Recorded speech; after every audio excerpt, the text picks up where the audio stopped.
Okay, so today we're going to be discussing the book of 2 Kings chapter 3, and we're going to be focusing our points on the gift of intercession. So if you're listening to this today, I want you to have it in mind that you are a child of God and you have the power of God in you, and you have the ability to also intercede for other people. Praise the Lord.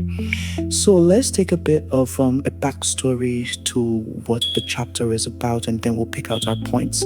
Now, one interesting thing about this book of 2 Kings chapter 3 is that it has a lot of lessons to be learned.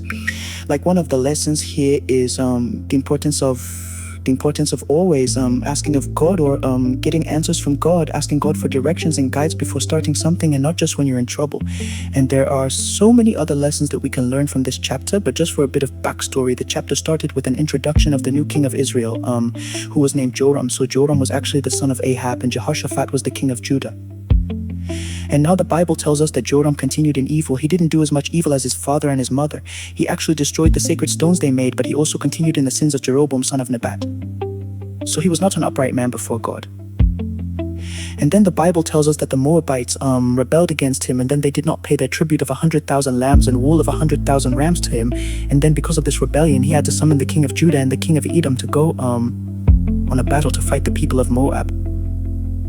Now, the interesting thing that happened was that before he went on this journey, he never actually inquired of the Lord, but he went regardless. And in the middle of the journey, they got to the desert where there was no water, and he cried out and he said, "Did God bring us out to the desert, to this place to kill us or deliver us into the hands of the Moab?"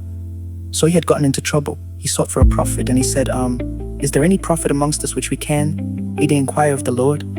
So he was directed to Elisha, who was the assistant of Elijah. So he went to Elisha, and what happened? When Elisha saw him, Elisha refused to inquire for him. But because of the king of Judah, the King Jehoshaphat, Elisha finally decided to pray on their behalf. So what does this tell us? The Bible made us to know that the king of Judah, Jehoshaphat, was an upright man. And because of him, because of his presence, Elisha listened to them. And because of his presence, God saved the armies and gave them water to drink and helped them conquer Moab. So this teaches us a very critical lesson, which is that intercession is very key for all the people around us. This is not the first time that someone interceded for someone. You could see in other places in the Bible, like the book of Genesis 18 from verse 22, when Abraham repeatedly asked God to spare Sodom if righteous people could be found there. And then you could also see the life of Moses always interceding for Israel. And every time they sinned, he would always intercede on their behalf. And then the other prophets that always prayed for the nation, like Samuel, and so on and so forth. And one significant one I really liked was Daniel confessing Israel's sins, not his own sins. And he said in the book of Daniel chapter 9, 3-19, and he said, "We have sinned." He didn't say I or they have, he interceded. And then a lot of other places in the Bible where intercession is king.